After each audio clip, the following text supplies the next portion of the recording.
So today we're going to look at the only other vehicle that Galoob made for the Next Generation line in 1989, which is the Ferengi Fighter, which is an attack fighter of the enemy aliens. It has fold-up phaser weapons, an opening canopy, wingtip phaser cannons, and seats 2 Star Trek The Next Generation action figures. On the box here they've got one Ferengi sitting inside, and for some reason Q and a Seeley are also pictured here.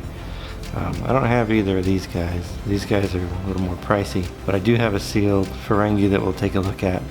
And I have the other 2 crew members that we haven't opened yet, Data and Lieutenant Yar.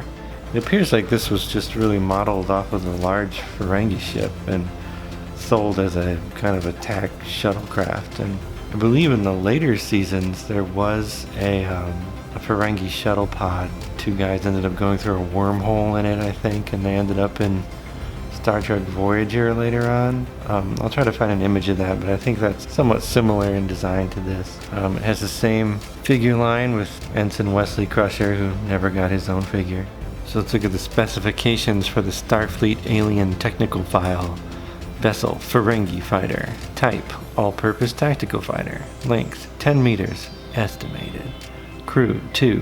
Propulsion, warp drive, power generation system unknown, impulse drive.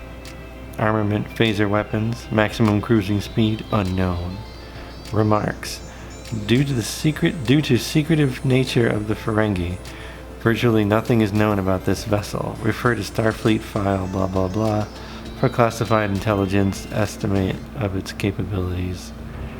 Blah blah blah. Yeah, the Ferengi were like the new species when Next Generation debuted, and they changed radically from what they were in the show.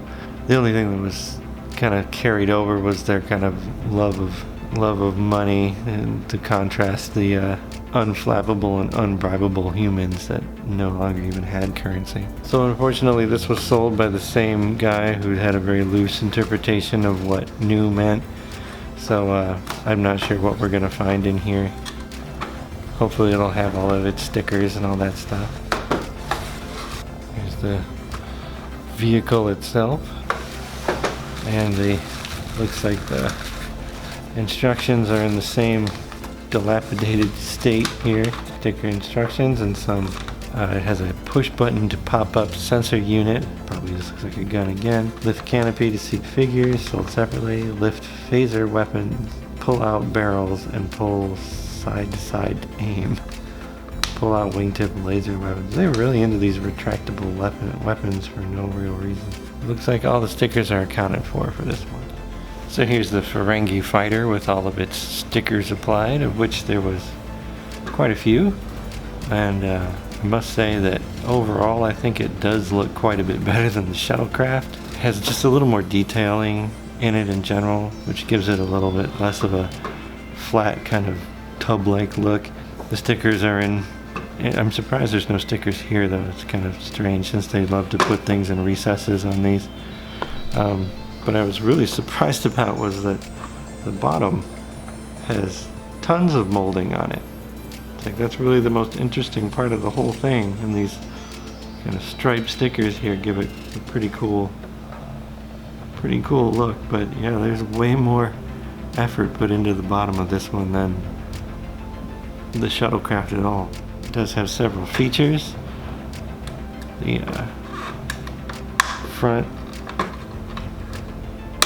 painfully lifts open, and there's well, when I tried to open the nose to pull out the phaser weapon, the phaser's barrels were stuck inside, so either I did this completely wrong, but I certainly broke it. I don't know. Something to watch out for should you ever find yourself buying a Ferengi shuttle pod. But these phasers do pull out a very, very short distance. One longer than the other for some reason. It's nothing much to speak of. And there's a tab in the back that lifts the sensor pod for covert sensing. But in comparison, it's much closer to the box art than the shuttlecraft was, except for the kind of smoked black looking glass there. Of course the Ferengis would tint their windows, wouldn't they? But yeah, there's very small differences. The printing on this sticker is here kind of a brick pattern, and on the production it's just stripes. There's an inset here for another sticker that's not on this one. Overall, pretty much much closer than the other. Let's get to the other crew that we haven't opened yet.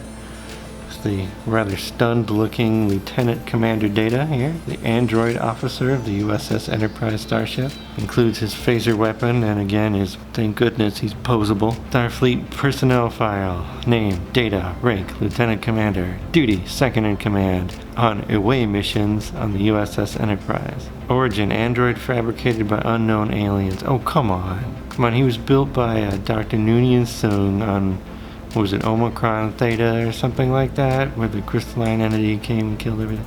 Profile, a humanoid android so perfectly constructed that on applying for a Starfleet commission, he tested out alive? What? Let's read that again. A humanoid android so perfectly constructed that on applying for a Starfleet commission, he tested out alive. I don't understand that sentence. Second in command to Commander Riker on away missions, landing parties. His superior strength and mental powers make him a formidable asset to the USS Enterprise crew. So here's Data out of his package. They made Data a lefty here. I remember seeing that he had a few different paint applications. This one I believe is, as you might guess, the speckled version, since he's got a severe case of android acne here. Even on his hands, probably be able to see that there's just these, flecked on brown globules all over his face, and that's not a mistake. That was just a certain pattern that appeared on some of them. The Data, I had two Datas when these were new, because the first one I got, he had a piece of plastic loose inside of him, and he was like a maraca. Then I turned his head too far once, and it popped off. So my mom was kind enough to get me a second Data, and he also had a piece of plastic inside of him. So maybe that was a feature of certain Datas. And Data also included the tricorder purse that is underneath some scotch tape on all of these. And rounding out the Enterprise crew is the short-lived Data Yar, security chief of the USS Enterprise starship. I remember her character was from kind of a really rough planet. I don't recall the name of it. And she had a lot of kind of rage issues from that, and Picard seemed to like putting his angriest, most troubled crew members on the tactical position, so they had their fingers on all the weapons. Poor Data Yar was killed in the first season because the actress wanted off the show. Starfleet personnel file for Data Yar. Rank, Lieutenant. Duty, Security Chief, USS Enterprise. Origin, Earth colonies, Ukrainian descent. Profile, born on a failed colony of renegades and other violent undesirables, Tasha is now totally devoted to the USS Enterprise and crew. Physically strong and expert in the arts of combat. Seems like a sentence fragment. As security chief both aboard ship and in landing parties, she uses all of her abilities when danger threatens the Enterprise. And here is Lieutenant Yar. Not really a whole lot different about her, except that she is the only female member of the crew that they made. They didn't make Troy or Crusher or even Dr. Pulaski after they fired Dr. Crusher. Seems appropriate that the last two I have are Data and Yar, since they were intimate together. And lastly, the most valuable one of these figures that I have is the Ferengi, alien enemies of the Federation. There's a very angry Ferengi with some ridiculous teeth. He includes weapon and is also posable. Now his card back is pretty exciting because he's got the full character run, the shuttlecraft, the Ferengi Fighter, the phaser weapon and diecast Enterprise, and also the flying USS Enterprise. This is apparently some kind of frisbee, and the USS Enterprise action playset, which looks freaking awesome, and they never made this. This was never produced, and it looks like there's possibly a working turbo lift in the back, you know, some lever back here for some action feature that I don't know. Yeah, I'm sure somebody's got that prototype out there. Lucky dog. And then they have these, which are interesting. These are the action scapes. There's the Enterprise bridge, the transporter room, the Enterprise, and the USS Enterprise starship alien planet. And awesome thing was they all went together to form, you know, the bridge to take the turbo lift to the transporter room and end up on the planet right underneath there. Very cool. However, these are all made of cardboard, which, you know, I know Star Wars tried that, and a lot of, you know, toy lines in the 70s did it, but I thought, you know, but any kind of moisture or anything was going to destroy those, and they're just going to get torn, especially if they were supposed to do anything. Like there's turbo lift doors here. It's like there's no way those would open and not just shred and crease. So these were never produced either and while conceptually it's awesome, like they should have done that with this and not tried to make paper playsets. I mean, total cop-out. It looks like they've got a lot to say about the Ferengi. Name Ferengi, origin unknown. Probably when two Ferengis love each other very much, they make another Ferengi.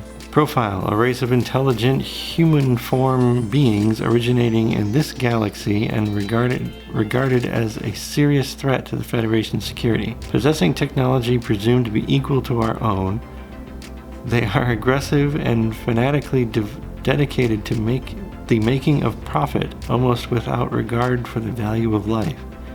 They have acute hearing and may be injured by high sound pressure levels. Their society is male-dominated to the extreme. Oh, that's right, their women weren't allowed to wear clothes. They regard even the wearing of clothing by females as barbaric. Well, that's what I get for trying to complete the sentence. So here's the Ferengi in his very much Season 1 look, where they wore basically a unitard with fur sashes and little fur moon boots. They really changed quite drastically from the early things, but they did try to paint his fingernails, which is interesting because the Ferengi were supposed to have like blue fingernails, I think. So A for effort on this, I guess. And he does have his kind of forehead tattoo that they all sport, and that little cloth flap thing. His hand is permanently in suggestive mode here because he comes with his laser whip thing that they only had in, I believe they only used it in the first episode you ever saw them, but they take out like the entire away team with these things, even Data, because they're like whips that also shoot energy. I don't know. They didn't seem very Star Trek to me, but it's super gummy, which is pretty funny, you know. He's got his own fun noodle he can take on the holodeck.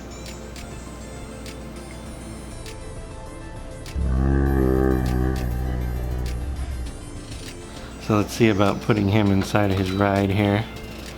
Oh, this is kind of interesting too, that the front seat actually has a flipping forward motion that's modeled into it that the back seat doesn't, to make it easier to get characters in the back.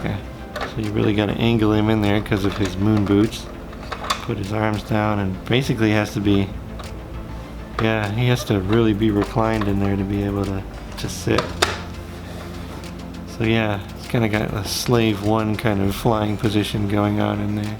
So there we have the Ferengi Fighter, which I managed to break immediately. Ferengi, Lieutenant Commander Data, and Lieutenant Tasha Yar, which completes the main crew of the Enterprise, just one of the aliens, and both of the vehicles. I'm really surprised that the Ferengi one is so much more detailed and just overall nicer than the shuttlecraft. They were the new big bad for a while in the Next Generation, the Ferengi were, so I guess they figured they'd try to do them justice. Well, once again, thanks for watching. I do have one more Next Generation product made by Galoob to open up next, and this one requires batteries, so that should be exciting.